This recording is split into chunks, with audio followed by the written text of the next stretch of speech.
बोलो सिया रामचंद्र भगवान की।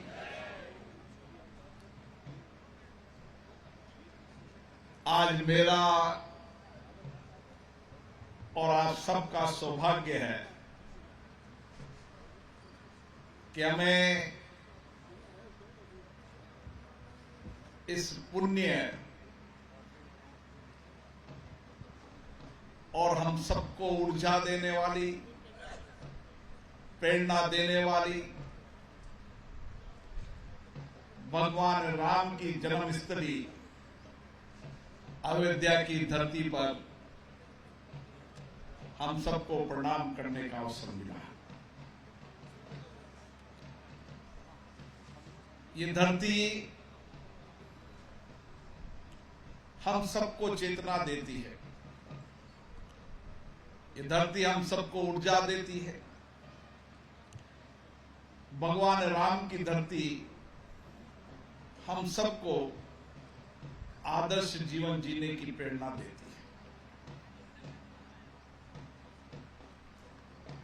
आज भारत में नहीं, पूरे देश के अंदर और विश्व के अंदर भी भारत की सांस्कृतिक आध्यात्मिक चेतना का पुनर्जागरण हुआ। हम वर्षों तक भगवान रामलला के मंदिर का इंतजार कर रहे थे। हमारे साधु संतों ने, हमारे राम भक्तों ने त्याग और बलिदान से हमें हमारे ही शासन के अंदर रामलला के मंदिर बनने के लिए संघर्ष करना होगा। जब भगवान के लिए संघर्ष करना पड़े, ऐसा शासन भी हमने देखा था।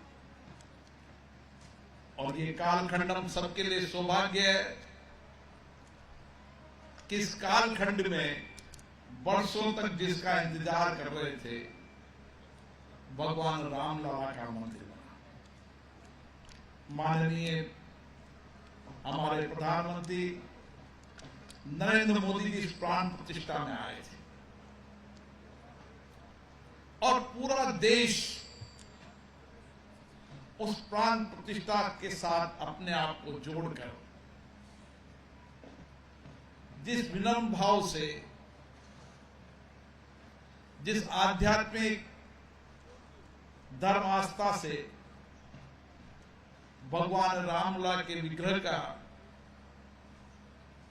हम सबने दर्श देखा, हम सबको भगवान राम के 14 वर्ष आने के उपरांत जैसे पूरे देश में दिवाली मन रही हो, हर घर में दिया जलाकर लोगों ने देखा।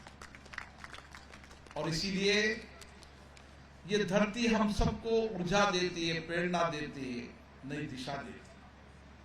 भगवान राम का जीवन हम सबको एक आदर्श और मूल्यों से स्थापित जीवन जीने की प्रेरणा देता है। भगवान राम का जीवन एक आदर्श जीवन, और किस तरीके से उन्होंने उस समय समाज के अंदर वंचित गरीब व्यक्तियों को साथ लेकर उस शासन के खिलाफ जो अहंकार था उसके विरुद्ध लड़ाई लड़ी। भगवान राम हम सबको नई चेतना, नई ऊर्जा के साथ जीवन जीने की राह और रास्ता बताने का काम करते हैं। हनुमानगढ़ी का मंदिर भी यहां पर है और हनुमान जी का समर्पण, सेवा, त्याग हम सबको समाज जीवन में इसी तरीके से त्याग, समर्पण, सेवा करने की प्रेरणा देता है। भगवान शिव का जीवन, देवों के देव महादेव, जब समुद्र का मंथन हुआ तो अमृत भी निकला, विष भी निकला, तो विष पीकर नीलकंठ बने। भगवान शिव का जीवन हमें समाज के उस विष को पीकर अमृत देने के लिए प्रेरणा देता है। और इसीलिए महर्षि समाज ने भी जो भगवान शिव के संस्कृति संस्कारों को मानते हैं। उन्होंने समाज में अलग अलग क्षेत्रों के अंदर, चाहे शिक्षा हो, अस्पताल हो, प्याव हो, धर्मशाला हो, ऐसे बहुत सारे पुनीत कार्य किए। उन्होंने इस देश के जितने भी आध्यात्मिक धर्म स्थल हैं, चाहे पुष्कर राज हो, वहां से यात्रा शुरू की और अयोध्या की यात्रा तक भी पहुंचे।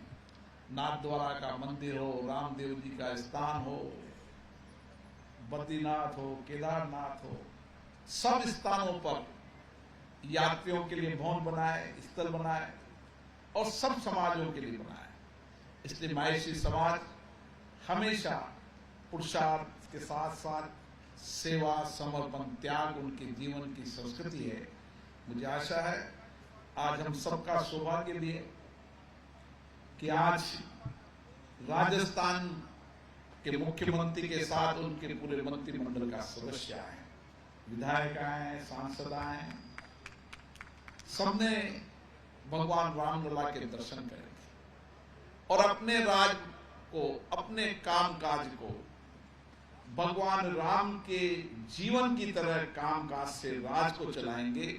इसकी प्रेरणा इनको अयोध्या की धरती से मिलेगी। मैं उत्तर प्रदेश में विधानसभा के अध्यक्ष, राजस्थान विधानसभा के अध्यक्ष, सभी प्रभारी और विशेष रूप से मैं उन सब संतों को प्रणाम करता हूं। उनकी तप, तपस्या, समर्पण, सेवा से ये भव्य मंदिर बन पाया है। गोविंद गिरी जी महाराज ने कितने जीवन, कितना समय यहाँ दिया और किस तरीके से उनका समर्पण, उनकी सेवा और त्याग के कारण इस मंदिर निर्माण में जो कुछ काम किया। और मेरा भी सौभाग्य, मुझे भी सौभाग्य मिला कि संसद के अंदर माननीय प्रधानमंत्री जी ने राम मंदिर बनने का संकल्प और प्रस्ताव दिया। ये सौभाग्य भी मुझे मिला है। मैं पुनः इस धरती को प्रणाम करता हूँ। रामलला की ये धरती हम सबको प्रेरणा देगी, नई ऊर्जा देगी, नई शक्ति देगी, नई सामर्थ्य देगी और इस कालखंड में हम नए भारत के उदय होकर देखेंगे जहाँ आध्यात्मिक संस्कृति धर्म भी होगी, लेकिन एक आदर्श राज चलाने के लिए भगवान राम की प्रेरणा हमें मिलती रहेगी। पुनः मैं इस धरती को प्रणाम करता हूँ। भगवान श्री राम की धरती अयोध्या हम सबको नित्य नई प्रेरणा, नई ऊर्जा, नई शक्ति, सामर्थ्य देती रही। यही भगवान राम से प्रार्थना करता हूं।